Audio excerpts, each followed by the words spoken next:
Hi friends, how are you? A very good morning. So today is 15 June. चलिए देखते हैं आज क्या था। देखते कई बार क्या होता है, कुछ न्यूज़ होती हैं जिनको आप अपने ना एज सच ये नहीं समझ सकते कि किस क्वेश्चन में ये रिफ्लेक्ट करेगी, किस जगह मुझे काम आ सकती है। बट कुछ स्टेटमेंट्स आपको नोट डाउन करके रखनी पड़ती हैं। जैसे ये G7 का चल रहा है, काफ़ी दिनों से चल रहा है। You should have left the space, क्योंकि ये चीज़ें चलती रहेंगी जब तक मीटिंग्स चल रही हैं, कुछ ना कुछ नया रोज़ आएगा। जैसे इनका आया है एक G7 गेस्ट कंट्रीज बेसिकली इनकी डेमोक्रेटिक कंट्रीज ही रहती हैं। उसमें उन्होंने एक ओपन सोसाइटी स्टेटमेंट निकाली है जिसमें उन्होंने स्पेसिफिकली टारगेट किया है जो पॉलिटिकली मोटिवेटेड होते हैं इंटरनेट शटडाउन्स।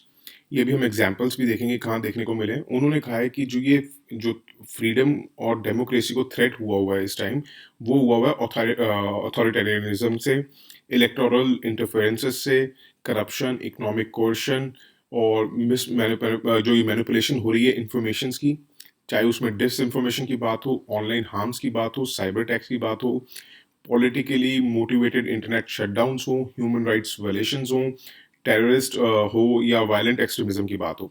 तो आप ये हो सकता है कि ये जो टॉपिक्स है ना, इन बात पे हर बात कोई भी मीटिंग्स होंगी, चाहे G7 की हो, चाहे ब्रिक्स की हो, चाहे SCO की, हर जगह आप देखेंगे कि इन बारे में बात ज़रूर होती है। बट इसमें जो थोड़ा-सा ज़्यादा फ़ोकस किया गया, वो किया गया इंटरनेट शटडाउन्स को। एग्ज़ाम्पल्स ले सकते हैं, जैसे कश्मीर में हमने देखा कि जब से आर्टिकल 370 हटाया था, अमेंड किया था, तब से वहाँ का इंटरनेट शटडाउन हम देख रहे हैं। वैसे ही सिमिलर सिचुएशंस हमने देखी हैं दिल्ली और असम में। असम में हमने एनटीसीए प्रोटेस्ट में देखा है। दिल्ली में हमने ये जो फार्मर्स का प्रोटेस्ट चल रहा है उसके टाइम पे देखा कि गवर्नमेंट्स जो है इंटरनेट शटडाउन कर देती हैं। किस हद तक सही है, किस हद तक नहीं। तो उस अब अगर हम दूसरी जगह की बात करें तो हमने हांगकांग में भी देखा। ये नहीं है कि सिर्फ इंडिया के बारे में या इंडिया को लेकर उन्होंने ये बात कही है। हांगकांग में भी देखा और बहुत ज़्यादा पार्ट्स होंगे, जैसे हम म्यांमार की बात ले सकते हैं। म्यांमार में भी इंटरनेट शटडाउन कर दिया गया था। तो बेसिकली वो कह रहे हैं कि जो पॉलिटिकली मोटिवेटेड होते हैं शटडाउन्स, कहते हैं हमें बेसिकली कंट्रीज को क्या है कि हमें प्रमोट करना चाहिए जो इंटरनेशनली एक्सेप्टेड नॉर्म्स हैं, जिसमें हम इंक्लूसिव करें लोगों को, मतलब और लोग जोड़ें। दूसरा, हमें प्रोटेक्ट करना चाहिए डिजिटल सिविक स्पेस। इसमें हमें जो ये हम इंटरनेट शटडाउन्स करते हैं, ये सब करते हैं, हमें नहीं करना चाहिए। हमें कैपेसिटी बिल्डिंग करनी चाहिए। बट हमारी गवर्नमेंट का जवाब ये तो है नहीं कि सुन लेंगे, जवाब नहीं देंगे। उन्होंने भी कहा है कि अगर आपके पास क्वेश्चन आता है तो आप कह सकते हो कि G7 कंट्रीज का क्या कहना था, डेवलप्ड कंट्रीज का क्या कहना था इंटरनेट शटडाउन्स को लेके। अगर आपके पास इंटरनेट शटडाउन्स को लेके आता है और उसके बाद आप गवर्नमेंट का भी रिस्पॉन्स देंगे, या अपनी तरफ से रिस्पॉन्स दे सकते हैं कि पहले प्रॉस लिख दिया, फिर कॉन्स लिख दिया, फिर प्रॉस लिख दिया। उसमें कह देते हैं कि देखिए, ये नेशनल सिक्योरिटी के लिए और पब्लिक ऑर्डर्स के लिए, ये जो इंटरनेट हम फ्रीडम की बात करते हैं वो एक्सेप्शन हो जाती है। हमारे लिए सबसे पहले जो प्रायोरिटी पे होना चाहिए, नेशनल सिक्योरिटी होनी चाहिए, पब्लिक ऑर्डर होना चाहिए। Internet freedom is very important, but there are some exceptions जिसमें नेशनल सिक्योरिटी और पब्लिक ऑर्डर की बात आती है। और इंटरनेट फ्रीडम्स जो हैं, it is subject to national security. देखिए, जब एक्सटर्नल अफेयर मिनिस्टर इतना जवाब दे सकते हैं, तो आपको भी ज़रूरी नहीं है कि बहुत लंबा चौड़ा जवाब दें। इतना ही कहिएगा अगर इंटरव्यू में भी पूछा जाए तो। बहुत एग्जैजरेट या बहुत स्ट्रेच मत कर देना, नहीं तो वो आंसर्स में से ही क्वेश्चन निकाल लेते हैं। तो इसलिए उतना ही कहिए जितना लिमिटेड वर्ड में कहेंगे तो ज़्यादा अच्छा होगा। G7 की बात हो तो ये चीज़ आप ज़रूर देख सकते हैं कि यार क्वेश्चन रेज होता है कि अब ये G7 या पहले जो G8 हम कहा करते थे, ये अपने आप को वर्ल्ड रिचेस्ट कंट्रीज कहता है। क्या ये जो ये तबका सो कॉल्ड इन्होंने ले रखा है, ये सही है? क्योंकि जब ये बना था 1975 में, उसके बाद से इकोनॉमीज, बहुत सिनेरियो चेंज हो चुका है। अब इमर्जिंग इकोनॉमीज चाइना और इंडिया हैं और वही इसमें इंक्लूडेड नहीं है। तो कहाँ किस हद तक सही है ये अपने को रिचेस्ट कंट्रीज का है। और अगर इकोनॉमिक इशू की बात हो तो यूरोपियन यूनियन का होना, अगर वो एक रिप्रेजेंटेटिव यूनिट बने G7 में, that is more viable rather कि ये G7 के जो हमने यूरोपियन की मेंबर कंट्रीज ले रखी हैं, इंडिविजुअल मेंबर कंट्रीज, उनकी जगह G7 हो तो यूरोपियन यूनियन हो तो ज़्यादा अच्छा होगा अगर रिप्रेजेंटेटिव यूनिट। अगर हम इंडिविजुअल कंट्रीज देखें तो उनका होना ना होना इतना कारगर साबित नहीं हो रहा है आज के टाइम पे। ठीक है। दूसरा, हम कहें कि जो ये प्रीमाइसेस है ये G7 का, कि अपना कोई कह रहे हैं we are the best and versus the rest. ठीक है। ये एक एनाक्रोनिस्टिक है आज के टाइम में। एनाक्रोनिस्टिक मतलब ये लगा के चलिए कि मतलब जो पुरानी चीज़ उस टाइम वैलिड थी, आज नहीं है। जैसे सपोज करिए, अगर मैं कैसे बात करूँ, अगर आज हम बॉर्डर पे वॉर्स की बात करें, अगर आपको कोई कहे कि तलवार से लड़ो, तो अगर आप तलवार लेके चले जाएं तो वो, जैसे पहले राजा महाराजों के टाइम पे तलवार से लड़ते थे, आज के टाइम पे आप बॉर्डर पे जाके तलवार से नहीं लड़ सकते। सामने से कोई बंदूक मार देगा, तो वो आज के टाइम में एनाक्रोनिस्टिक है। तो वैसे ही G7 का आज के टाइम में अपना वो कहना कि we are the best for this is the rest, जबकि बहुत बड़ी-बड़ी इकोनॉमीज़ अब बन चुकी हैं, तो ये एनाक्रोनिस्टिक है थोड़ा-सा। तो थोड़ा-सा आप G7 का कभी आप लिखें तो इसको भी मेंशन करिएगा ज़रूर। उसके बाद एक पेज 2 पे था one nation one ration card scheme का, थोड़ा-सा वो दिल्ली गवर्नमेंट को ब्लेम कर रहे थे, तो थोड़ा-सा हमें देखना होता है one nation one ration card scheme क्या है। वैसे तो बहुत पहले आ चुकी है ये, तो मगर हमारा जनवरी से स्टार्ट हुआ है, हो आई होप कि आपने नोट्स बना लिए हों, नहीं है तो 2-3 दिन से आ रहे हैं, तो मैंने कहा आपको बता देता हूँ। इसमें क्या है बेसिकली इसका एम ये है कि to ensure all the beneficiaries जो स्पेशली माइग्रेंट्स होते हैं ना, जैसे सपोज़ कोई बिहार या यूपी का अगर दिल्ली में आके जॉब कर रहा है और वो बीपीएल फैमिली से है, तो उसको वो राशन कार्ड, पहले तो वहाँ राशन कार्ड से सिर्फ़ राशन ही मिल सकता था। अब one nation one ration card में क्या है कि वो यहाँ से भी जो public distribution fair price shops हैं, वहाँ से भी राशन अपना ले सकता है। ठीक है? अंडर द एक्जिस्टिंग सिस्टम क्या है कि ration card holder can buy food grains only from the fair price shop. याद रखिएगा, कई बार हम कहते हैं ना प्रेजेंस में आता है ओनली लिखा हो, ऑल ऑफ देम लिखा हो, तो हमें ये जो स्ट्रॉन्ग वर्ड्स होते हैं उसको एलिमिनेट करना होता है एलिमिनेशन टेक्निक से। बट इसमें only from the fair price shop है। और उसमें क्या है कि ये एक बेसिकली पर्पस इसका ये था कि no poor person should be deprived of getting subsidized food grain, जो ये under the food security scheme चलता है when they shift from one place to another. ताकि अगर कोई, चलो आप दिल्ली काम कर रहे हो, चलो दिल्ली का राशन कार्ड बनवा लिया, वहाँ से लेना शुरू कर दिया, बट कल को हो सकता है वो दिल्ली से पंजाब चला जाए या हरियाणा चला जाए काम करने, फिर दिक्कत आएगी। तो इसलिए इन चीज़ों को रिड्यूस करने के लिए, इन चीज़ों को खत्म करने के लिए और करप्शन बाय मिडलमैन को खत्म करने के लिए, उस चीज़ को खत्म सब करने के लिए ये निकाला गया one nation one ration card scheme, ONORC। उसके बाद कहते हैं कि any citizen who is declared under the BPL category will be eligible to get the benefit of this scheme. उसके बाद दूसरा क्या है, इनको आइडेंटिफाई कैसे किया जाएगा, क्वेश्चन राइज होता है। इनको आइडेंटिफाई किया जाएगा on the basis of their Aadhaar based identification through the electronic point of sale device. मतलब ये है कि जितनी भी पीडीएस शॉप्स होंगी उनके पास इलेक्ट्रॉनिक पीओएस डिवाइस होगा, जिससे वो उनके आधार को आइडेंटिफाई करेंगे कि हाँ ये जिस स्टेट से आए हैं उस स्टेट में ये बीपीएल कैटेगरी में थे और उनको वहाँ पे सब्सिडाइज्ड राशन मिलता था। उस मशीन से पता चलेगा कि हाँ उस अगर जगह से इनको मिलता था सब्सिडाइज्ड राशन, तो यहाँ भी मिलना चाहिए और उनको सब्सिडाइज्ड राशन दे दिया जाएगा।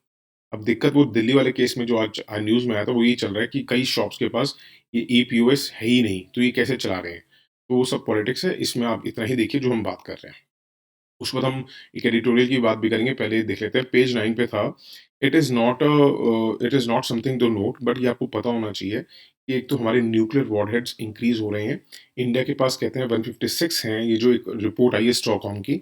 It is not so important, but हमें एक आइडिया होना चाहिए, कुछ चीज़ें मैं बताता हूँ क्या निकलती हैं।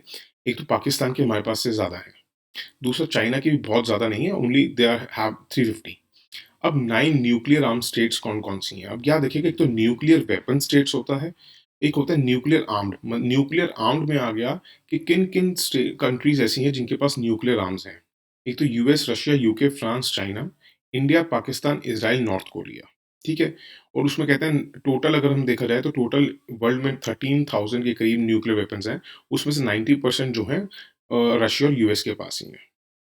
अब इसमें मेन इंपॉर्टेंट बात क्या आती है, जब आपके पास क्वेश्चन आता है, this is important for prelims. अगर क्वेश्चन आता है कि nuclear weapon states, legal nuclear weapon states कौन सी हैं, दे आर ओनली P5, जो यूएन सिक्योरिटी काउंसिल की परमानेंट मेंबर्स हैं, वो ही सिर्फ और सिर्फ उसमें आती हैं न्यूक्लियर वेपन स्टेट्स में। बाकियों को अलाउड नहीं है कि वो न्यूक्लियर वेपन्स रखें या प्रोक्योर करें या बनाएं। तो उसमें सिर्फ आती हैं US, Russia, UK, France, China. India, Pakistan, Israel, north Korea अगर आता है, अगर वो पूछते हैं कि इनके पास कंट्रीज़ के पास न्यूक्लियर वेपन्स हैं, तो आप येस लिखेंगे, नहीं तो सिर्फ़ अगर लीगल देखा जाए तो US, Russia, UK, France, China. Page 10 पे था कि सेंटर, आपको पता ही होगा, सुप्रीम कोर्ट का हमने कई बार देखा है, तो हमने बोला भी था कि चलिए जो राशन कार्ड होल्डर्स हैं उनको तो एनएफएसए के अंडर मिल जाएगा, जो नहीं है जिनके पास पैसा, और सॉरी जिनके पास राशन कार्ड नहीं है उनको कैसे मिलेगा, जो माइग्रेंट्स हैं बेसिकली वो they are without ration cards, उनको कैसे मिलेगा, आप ये बताइए। तो सेंटर ने कल जवाब दिया है थोड़ा सा अपना। उन्होंने कहा है कि कि स्टेट्स और यूटीज ने हमसे फूड कॉर्पोरेशन ऑफ इंडिया से 3.7 लाख टन फूड ग्रेन्स खरीदे हैं कंसेशनल रेट्स पे for the migrants without ration cards, ठीक है? और जो outside the protected cover of national food security act हैं और जो विदाउट राशन कार्ड है, उनको सप्लाई करने के लिए स्टेट्स ने हमसे खरीद ली हैं। स्टेट्स ने क्यों खरीदे हैं? क्योंकि कहते हैं कि responsibility to distribute food grain lies with the states. ये याद रखेगा कहते हैं यूनियन ऑफ इंडिया ने कहा है कि देखिए हमारी जो कमिटमेंट है वो ये है कि हमसे स्टेट्स जितना मांगेंगे सफिशिएंट फूड ग्रेन्स हमारे पास होना चाहिए टू मेक देम अवेलेबल और एट हाईली सब्सिडाइज्ड प्राइस, इतना ही हम कर सकते हैं। बाकी उसके बाद उनको आइडेंटिफाई करना, बेनिफिशरीज को और उन तक पहुंचाना वो स्टेट्स का काम है। दूसरा उन्होंने कहा है कि हमने स्टेट्स के अलावा हमने एनजीओज को भी दिया है और चैरिटेबल ऑर्गेनाइजेशंस को भी दिया है, करीबन 421 टन्स दिया है, क्योंकि एनजीओज जो हैं वो किचन चला रहे हैं for supply of cooked food for non card migrants. तो ये थोड़े पॉइंट्स आप सेंटर की तरफ से भी लिख सकते हैं। उस बाद एक एडिटोरियल पे थोड़ा-सा आपने देखा होगा नेशनल आर्काइव्स का बहुत चल रहा है। एक गालवान वैली की न्यूज़ बहुत चल रही है क्योंकि 1 साल हो गया है जो गालवान में सारा हुआ था, तो सबको शत-शत नमन। अब वो इतना देखने की न्यूज़ नहीं है क्योंकि वो 1 साल हुआ है तो थोड़ा-सा ज़्यादा आया हुआ है इसके बारे में। बट हमारे यूपीएससी के लिए एक तो नेशनल आर्काइव्स का बहुत चल रहा है, जैसे कल उन्होंने भी कहा था राजनाथ सिंह ने डिक्लासिफाई कर देंगे। थोड़ा-सा इम्पोर्टेंट होता है हमारे इन सब के लिए नेशनल आर्काइव्स क्या है? देखिए एक तो ये प्रीलिम्स के लिए इम्पोर्टेंट है, not for mains. National archives जो है it is an attached office under the ministry of culture. ये एस्टैब्लिश कब हुआ था? 1891 में हुआ था, कोलकाता में हुआ था। उस टाइम इसका नाम क्या था? इंपीरियल रिकॉर्ड डिपार्टमेंट, ठीक है? उसके बाद जब कलकत्ता से दिल्ली शिफ्ट हो गई 1911 में, तब ये सारे रिकॉर्ड्स जो हैं कलकत्ता से न्यू दिल्ली शिफ्ट कर दिए गए और ये सब कंप्लीट हुआ था 1937 तक। कहते हैं जो ये नेशनल आर्काइव्स ऑफ इंडिया है, इसका नाम 1947 में फिर चेंज कर दिया था इंपीरियल रिकॉर्ड्स डिपार्टमेंट से नेशनल आर्काइव्स ऑफ इंडिया। ये नोडल एजेंसी है for the implementation of public records act 1993 and public record rules 1997। ये बिगेस्ट आर्काइवल रिपोजिटरी है साउथ एशिया की। दूसरा, अभिषेक पताल, इनका एक फुल फीचर्ड वेब पोर्टल है जिसमें आप नेशनल आर्काइव्स ऑफ इंडिया के reference media digitised collection through the internet आप देख सकते हैं। और ये लॉन्च हुआ था 2015 में on the occasion of 125th foundation day. और नेशनल आर्काइव्स ऑफ इंडिया जो है holds the record in a regular series from 1748। क्या क्या रखते हैं वो? Public records, oriental records, manuscripts, private records. और जो रिकॉर्ड्स हैं वो डिफरेंट लैंग्वेजेस में हैं, जैसे English, Hindi, Arabic, Sanskrit, Persian, Urdu, Modi. ये मोदी नरेंद्र मोदी या नीरव मोदी मत समझना, मोदी एक स्क्रिप्ट है मराठी लैंग्वेज की। और ये सिर्फ पेपर्स में नहीं है, पाम लीफ पे भी है, बर्च बार्क में भी है और पार्चमेंट पे भी है। अगर इस पे और पूछा जाता है क्योंकि बहुत ज़्यादा इसका चल रहा है और 130 ईयर्स हुए हैं, तो हो सकता है इस पे क्वेश्चन आ जाए प्रीलिम्स में। जीएच फॉरेस्ट जो है इनको फादर कहा जाता है क्योंकि इन्होंने ही क्रोनोलॉजिकली किया था रिकॉर्ड्स को, सब श्रेय इनको जाता है। तो ये सारा जितना मैंने अभी आपको बताया नेशनल आर्काइव्स के बारे में बहुत ज़्यादा इंपॉर्टेंट है फॉर प्रीलिम्स। इसको नोट डाउन करना, एक एक चीज़ जो मैंने बताई है हर चीज़ इंपॉर्टेंट है। अब आते हैं क्वेरी के बारे में। क्वेरी में उन्होंने पूछा था कि सर वो जो सऊदी अरेबिया का ब्लॉकेड वाली बात थी जो हटाई है कतर पे, देखिए ये जो क्वेश्चन है ना it is not so much hot topic. वैसे ये टाइप के क्वेश्चन है मेंस में पूछे नहीं जाते हैं। इंडिया के साथ इम्प्लीकेशंस पूछी जाएंगी, बट इंडिया के साथ इतनी इम्प्लीकेशंस में नहीं बनती हैं जो आपको इतना सीरियसली इसको लें। अगर लेते भी हैं, अगर इन केस बात भी करते हैं, वैसे ये क्वेश्चंस जो है ना इंपॉर्टेंट बनते हैं प्रीलिम्स के लिए। जब भी कुछ ऐसा होता है तो प्रीलिम्स में हमेशा क्वेश्चन आ जाता है कि जीसीसी के मेंबर्स कौन है, जीसीसी कब हुआ था। मतलब अगर हो सकता है पहले तो जैसे थोड़ा इजी क्वेश्चंस आते थे तो ये पूछ लेते थे बस जीसीसी के मेंबर्स कौन है। आजकल थोड़े टफ बनाने लग गया है तो 4 पॉइंट्स में पूछ सकते हैं कि कब एस्टैब्लिश हुआ था, कौन कौन सी स्टेट्स हैं, क्या क्या हुआ था। या आपको पूछ सकते हैं कि जीसीसी की कंट्रीज के आपस में बॉर्डर पूछ सकते हैं, आसपास कौन सी सी लगती है वो पूछ सकते हैं। अब आते हैं मेंस के बारे में। मेंस में ना बेसिकली ये आपसे अगर पूछेंगे ना तो ये पूछ सकते हैं कि सऊदी अरेबिया का अगर कोई अथॉरिटेटिव अगर वो रोल प्ले करेगा तो क्या इम्प्लीकेशंस हो सकती हैं उसकी उस रीजन में। जैसे आपने देखा होगा अगर कतर के टाइम पे भी उसका साथ टर्की और ईरान देने लग गया था, अगर हम बात करें और भी कंट्रीज थी जो उसका ज़्यादा सपोर्ट करने लग गई थी, तो आप एक तरफा राज नहीं कर सकते। अगर आप सोचें कि एक तरफा मेरा रूल चले, वो चीज़ नहीं चलेगी। तो आपके ऊपर क्वेश्चन अगर डायरेक्ट नहीं आएगा, हो सकता है ऑथोरिटेरियनिज्म को लेके आ जाए, तो उसमें आप इसको एग्जाम्पल की तरह पुट कर सकते हैं। या क्या इम्प्लीकेशंस इंडिया के साथ हो सकती हैं फ्यूल को लेके, ऑयल को लेके।